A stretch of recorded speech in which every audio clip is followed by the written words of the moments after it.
I did an article in 2021 on the Nigerians' debt and this and debt to China. I mean, Nigeria's debt to China and Nigeria's sovereignty. Anyway, I think that's what I looked at. Now, as at that time, the amount we're owing, the total amount of debt was about $27 billion. And out of that $27 billion, we're owing about 3.1 billion to China. So the rest of the 24 billion or thereabout, who do we owe? You find out that India is there, other Western countries like France, Germany, we have debt with them. We have debt with IMF, World Bank, and all that. This is where the debt were. So 24 is owed to this other group, only 3.1 billion. So where's the debt trap?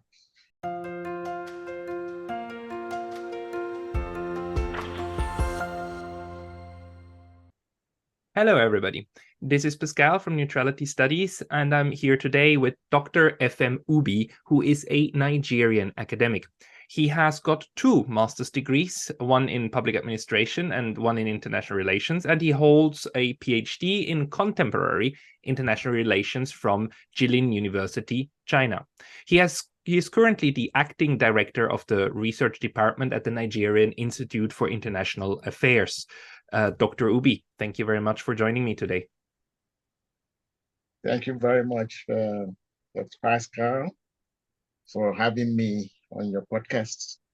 Well, I have a lot of questions because let me maybe start with this one. Nigeria hasn't been in international news recently, which is usually a good thing, right? No news are good news, but it means I know very little about how Nigeria is doing, and I really would like a little bit more input on the international relations of several African states. We've had a colleague from Zimbabwe giving some overview of Zimbabwe and its struggle with sanctions. And could you maybe start with telling us what are Nigeria's current challenges, like within Africa, the African Union, and also in terms of world politics, the foreign relations of Nigeria? Thank you, Pascal. I like to say that yes and no with regards to the kind of news you hear about Nigeria. Yeah, it depends on where the news is coming from. Most times, when the news is coming from the foreign news media, they actually picked on the negative aspect of the country, to showcase. Meanwhile, there are other good incidences, within the country, other good part of the country that is not usually talked about out there. But I would also like to say that the problems of Nigeria, is no different from the problems of the generality of the African continent. I think many African countries, or some African countries, but I think it's the whole of West Africa is actually suffering the same thing Nigeria is suffering, and which is first and foremost, for West Africa, I would say it's insecurity, both at the Gulf of Guinea region as well as the Sahel. Now, the insecurity across these regions are also within the states. For instance, in Nigeria, we are fighting terrorism, we are fighting banditry, we are fighting against other external terrorist groups apart from the Boko Haram, like ISWAP, and Islamic State of West Africa. These are all the groups, and these groups you find out that are across the Sahel, because Niger is suffering the same thing, sometimes Chad also, and Mali is not suffering. I mean, Mali is also not doing good with regards to issues of insecurity. There's the self-determination bid by the Tuaregs, as well as the resurgence of military coups across many of these states. Now, aside insecurity, we also have the problem of poverty. Recently reports have come up that Nigeria, amongst in terms of in relations to other countries, there's so much extreme poverty. One of the news, one of the reports that came out was talking about Nigeria as the poverty capital, and all that. And so, well, I would say, in as much as extreme poverty is found in Nigeria, it is also found across West Africa. Now, many of these countries too, they're not doing well economically. You find that many African countries' economic growth in terms of GDP is around minus, 0, minus. Only few are around 2%, 3%. And I wouldn't say that is just the only, is that I wouldn't say that that African continent or countries in Africa are the only ones suffering economic problems across the globe. The COVID-19 the COVID-19 issues that ravaged the globe actually affected a lot of countries. A lot of countries' economics dwindled and all that. So, as there are other issues that are actually intra-state, that are not, they don't crisscross across the different countries in Africa or the regions in Africa. I mean, one of the interesting things in terms of international relations of Africa is, as you just said, violence often happens inside the states, but not that much among them. The Horn of Africa is kind of an exception to that, where we have had several disputes. So if for current Nigeria, which is a powerhouse, right? Roughly 200 million people, right, in the country. Yeah. And one of a hub of Western Africa. So would you say that Nigeria is currently experiencing more problems internationally than its smaller neighbors, or like the other, like, let's say, like richer countries like Ghana and so on, which are close by, and Ivory Coast? Or what's the current dynamic in the region? Well, I wouldn't say Nigeria is suffering much more than other countries with regards to these issues that are raised. I think a lot of countries are actually having the same problems, but it depends on the dimension, that these countries are experiencing these challenges and problems. For the Nigerian case, I think major issue is that of insecurity, which we've been battling for a very long time, and trying to look for ways in which we inhibit and restore Nigeria back to its glorious state when we had a sane, we had a secured country. Now, one thing you also have to understand, or we have to understand, is that, you see, when insecurity is in a country, investors tend to leave because nobody is safe, and so it has also affected our economies. And, but even with that, I wouldn't say that it has actually dwindled the Nigeria's economic growth. What has actually happened, in recent times, in comparable terms with our neighbors, is that the pockets of insecurity is found within a particular enclave. Like, for instance, in Nigeria, it's towards the northern part of Nigeria, it's in the northern part, the northeast part of Nigeria. Now, if you look at the borders of the northeast, Nigeria borders Niger, it borders Chad, it borders Cameroon too on that side. And so that side also leads to the Sahel. So in terms of understanding the complexity of the nature of this crisis or this conflict, you find out that it is within that region that you find more of terrorist activities and more of banditry. Now, the banditry issue, it's within the country, but the terrorist issue is across the borders too. Sometimes they come from the attack and go into Chad, into Niger and all that. And, now, wherever the weapons are coming from, they are feeding in. I think the weapons, some of them coming from the Sahel. Now, more recently, it was also found out and understood that the region, the Gulf of Guinea region, which is also a hotspot, in terms of criminality and crimes and all that, it's feeding the hinterland. I mean, the whole region of the Sahel with a lot of drugs and weapons that are being shipped in. And so it's I would like to say it's a complex mix of crisis and conflict. Now, irrespective of the fact that some nations are calm, like Ghana, you mentioned, in a way, you should also take into consideration that irrespective of the calmness, Nigeria still remains the biggest economy in Africa. Nigeria still remains the country with the largest GDP, which is about 400 and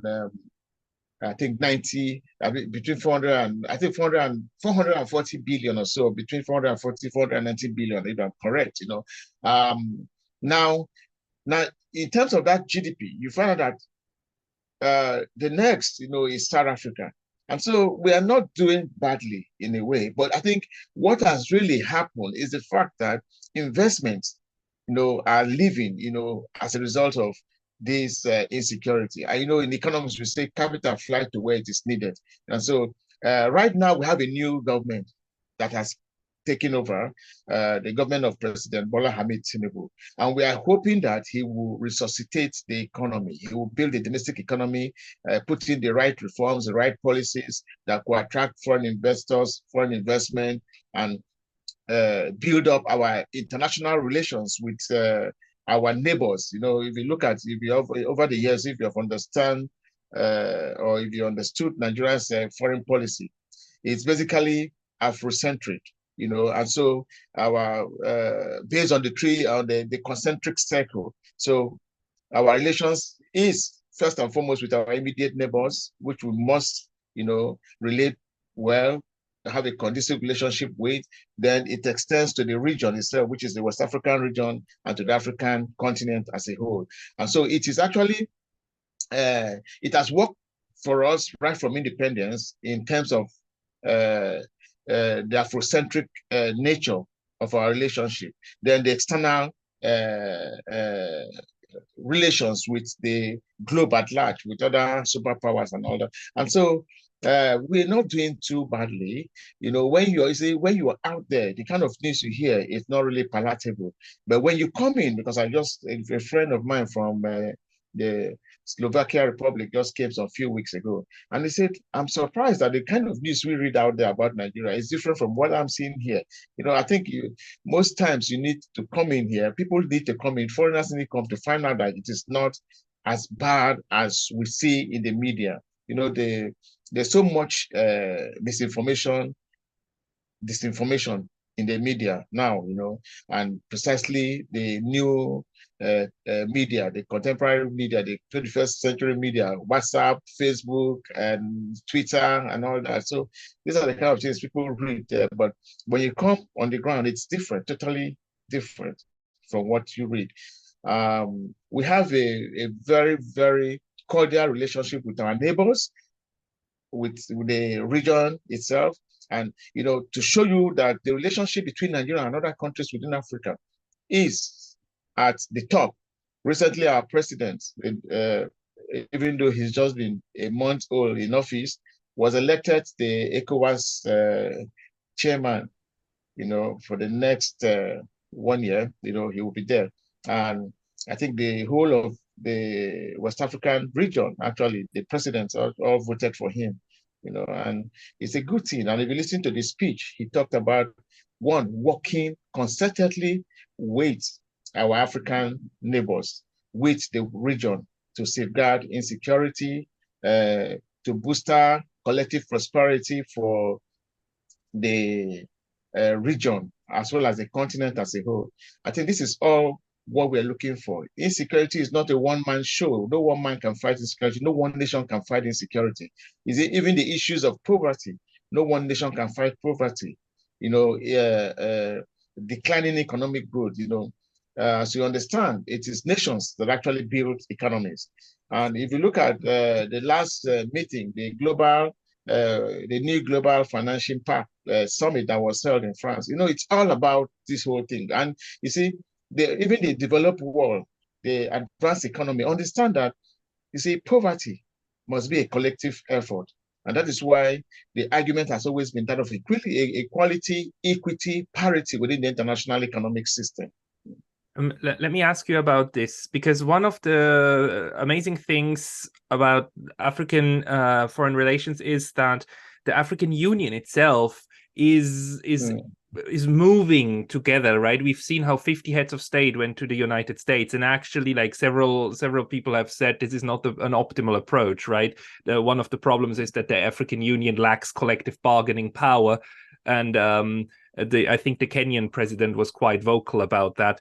How do you view this collective bargaining of several Africans, of the African Union, basically? Where is it headed? And is there going to be a major change in the way the African Union works? Is it going to stay the way it is, or will it move more towards like supranational integration, a bit how the European Union did?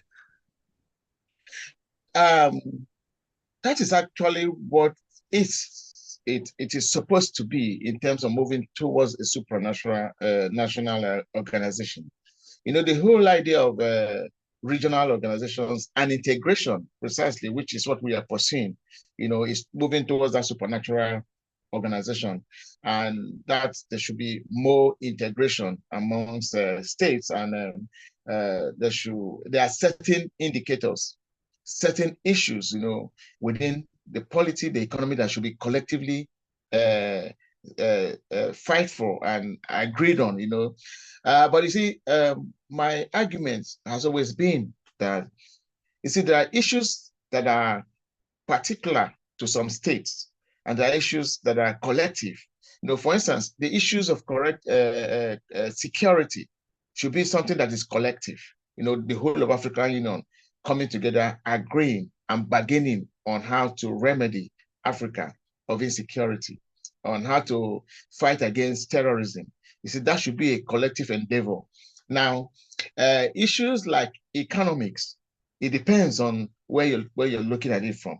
There are particular states indicators, you know, which cannot be collectively bargained, you know, which has to do with the state itself, you know, because you cannot implement reforms, economic reforms. You cannot implement or put in place economic policies that are not particular to a particular, or they are not to a state with its own socio-economic structure or dynamic, or socio-political dynamics. You see, we all have our different histories, and certain policies might not work for certain countries.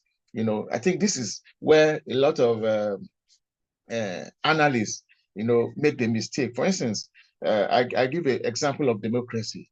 Liberal democracy is not a one-size-fits-all. You know, but it's a very good system of government. But what we need to do is to adopt these systems and apply it, not hook, line, and sinker, but adapt it to fit the social-cultural or social structural dynamics of these states.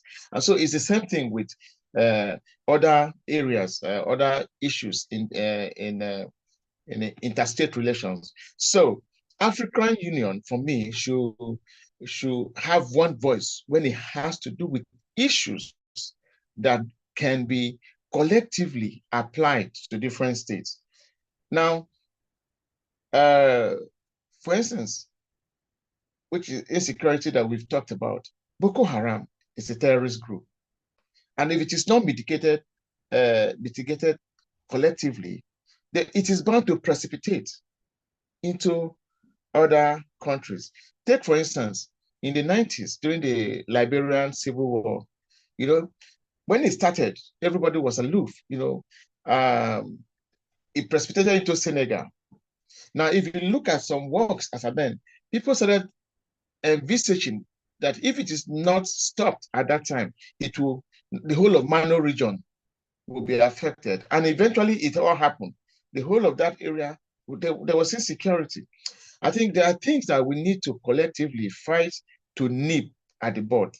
You know, this is where the issue of the integrative union comes in, whether it is ECOWAS, but I'm happy that we are moving ahead with our regional integration. But again, you know, it is only ECOWAS that is actually doing well amongst the regional regs. We already have a standby force, which is already working, because since ECOMOG was formed, it has come to stay. And so the ECOMOG standby force is there. Now, in terms of economic groupings, ECOWAS too is doing well. You know, well, people have also argued that it's a toothless bulldog. The same thing with the African Union. You know, this argument has been there. And because, you see, there are certain basic issues that these supranational organizations are not able to resolve. For instance, the issue of military coups. You know, it's a big problem for West Africa right now, and Africa as a whole. You know, it is taking us back to the early days of independence, where the military takes over power. You know, but I have argued before, check out these countries that have these military coups. You find out that they are not doing well, mostly economical. I mean, mostly. And I mean, Yeah, we've seen what happened also in Egypt after the military coup there. I mean, a very violent time following, and Egypt is still not out of the woods with that one. Where do you? I mean, on the one hand, so you have this internal insecurity, right? That you're saying is the biggest problem at the moment for all the African states. At the same time, we have Western states trying to propagate in the media that the biggest problem Africa has is China's debt trap. Could you tell us something about what you think about China's debt trap? And, you know, this point that the West is making, that Africa really is under threat and internationally under threat from China. Do you buy that argument? I don't buy the argument. Africa is under threat of all the big powers and the emerging economies. You see, let's call a spade a spade. In the 70s and 80s, there was also the discourse on the debt trap. Then China was not there. So who were the ones who were putting Africa under this debt trap in the 70s and 80s? Western debt trap, IMF debt trap, right? World Bank debt trap. Good. So that is exactly what we should be looking at. You see, for me, it's like putting the concept of the debt trap is like putting an old wine in a new bottle. It's not going to change the taste of the old wine. It's the same thing. See, now, if you look at the modern, the contemporary discourse on the debt trap, the question you ask is, now let's take country by country case study. How much is China? How much is the African countries by individual countries owing China? How much are these individual countries owing the IMF, the World Bank, and other bilateral donors of the West? Now, when you put that together, you find out that there's nothing like debt trap. For instance, Nigeria owe more to the West, and the financial institutions than we owe China. Our debt with China is about 3.2 billion, between 3.1 or 3.2 billion. So how is that a debt trap? When we, you know, I did an article in 2021 on the Nigerians' debt and debt to China. I mean, Nigeria's debt to China and Nigeria's sovereignty. Anyway, I think that's what I looked at. Now, as at that time, the amount we're owing, the total amount of debt was about $27 billion. And out of that $27 billion, we're owing about 3.1 billion to China. So the rest of the 24 billion or thereabout, who do we owe? You find out that India is there, other Western countries like France, Germany, we have debt with them. We have debt with IMF, World Bank, and all that. This is where the debt was. So 24 is owed to this other groups, only 3.1 billion. So where's the debt trap? Now, the discourse on the whole issue too of China seizing infrastructure that is already built. You know, that also, even Western academics have come to the limelight that is not the true situation. You know, if you read the works of 𝗡𝗲𝘂𝘁𝘁𝘁𝘁, you know, with regard to the Sri Lanka case and even the Zambian case they raised, that is not true. You know, you see, it's for me, it's just a thing about propaganda, you know, and you see, it's not going to help these developing countries. And I was called to to discuss on U.S.-China relations in a rivalry in Africa. And I said, why the rivalry when there can be a cooperation to develop these countries? You know, we don't need rivalry at this time. And you know, when you even talk about rivalry, you know, between these powers, you take us back to 1884 or 1885 when the map of Africa was kept at the Berlin conference, you know, on the table, and use pen and rulers to dissect Africa. You know, you cannot be taking us back. We say Africa needs to be developed. We can't remain this way. Africa needs to be integrated properly into the global economy. Africa needs to operate and release on equal basis with these powers. Of course. So my question here is, I mean, I would, from my perspective, one of the things that happened in the 60s, 70s, and 80s, and then also in the 90s, is that a lot of African economies kind of bought into the Western neoliberal model of privatizing the economy and not giving subsidies to any kind of infant industries. And that was probably not good. If we look at how Singapore developed, how Taiwan developed, how the Koreans developed, the Chinese, especially the Chinese, they didn't take this neocon pill, the neoliberal pill. They said, like, no, we are going to invest in our infant industries, even if they suck, but they're going to get better over time, which they did. And today, China built its own high-speed railway, has its own 5G network. I mean, China is quite an amazing and astonishing case of a country that lifted 400 million people out of poverty, 500 million people out of poverty, right? By not doing what the IMF and the World Bank and so on were telling it. Do you see that Nigeria and other African countries are going to start copying that approach, or is our African countries, Nigeria, is it in a different position? Is it not in a place where it could try to imitate that success model? I think I have my views will be the fact that, you see, the problems of Africa are the leaders of Africa. The problems of Africa revolves around leadership and governance. And the challenge of putting in place astute policies, astute reforms for the takeoff of Africa's development.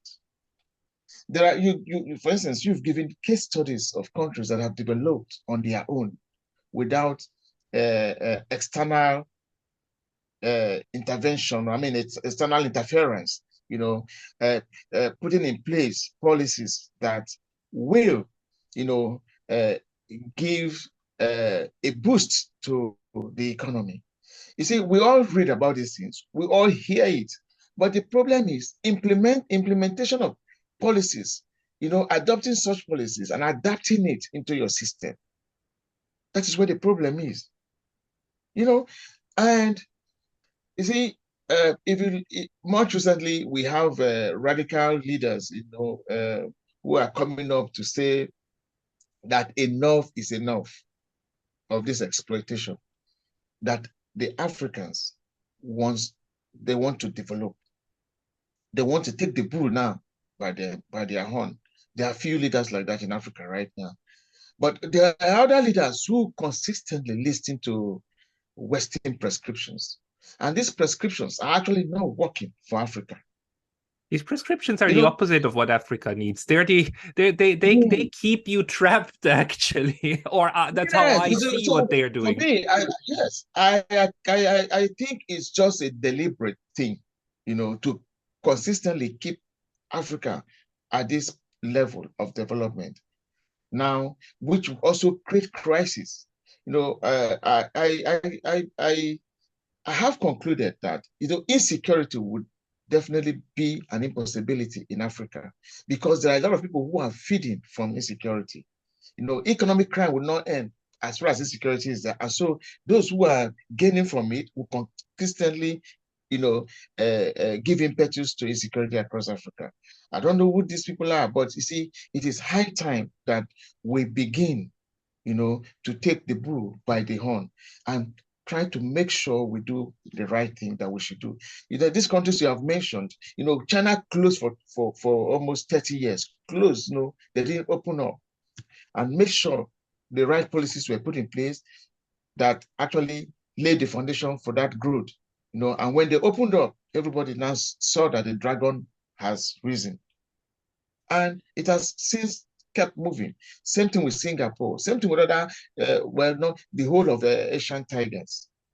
And so I would like to say, that the major problem we have in Africa is our leaders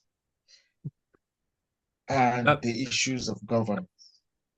So when it comes to concrete policies, do you think there was talk, or I know there is talk about a currency, a Pan-African currency? Is that something that is developing? The whole development around the BRICS states. Do you think Nigeria and other states will try to join the BRICS countries in order to build a counterweight to these to Western institutions? And maybe find new ways for investment to come into Nigeria? Well, it depends. It depends. The BRICS club, is kind of a little bit of an exclusive. It depends on your economy, and the strength of your economy.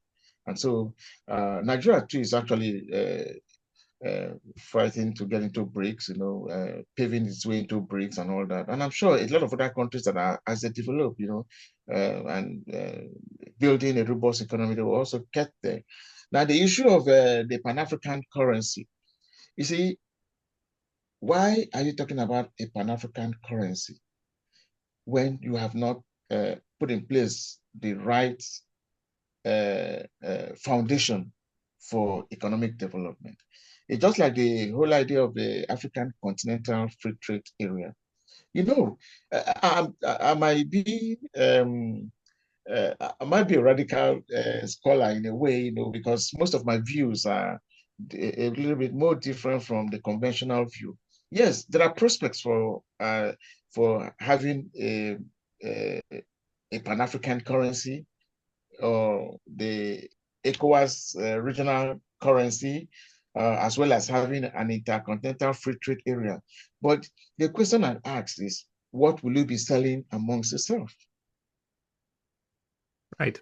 Taking into consideration, what have we been selling to other powers or other countries across the globe?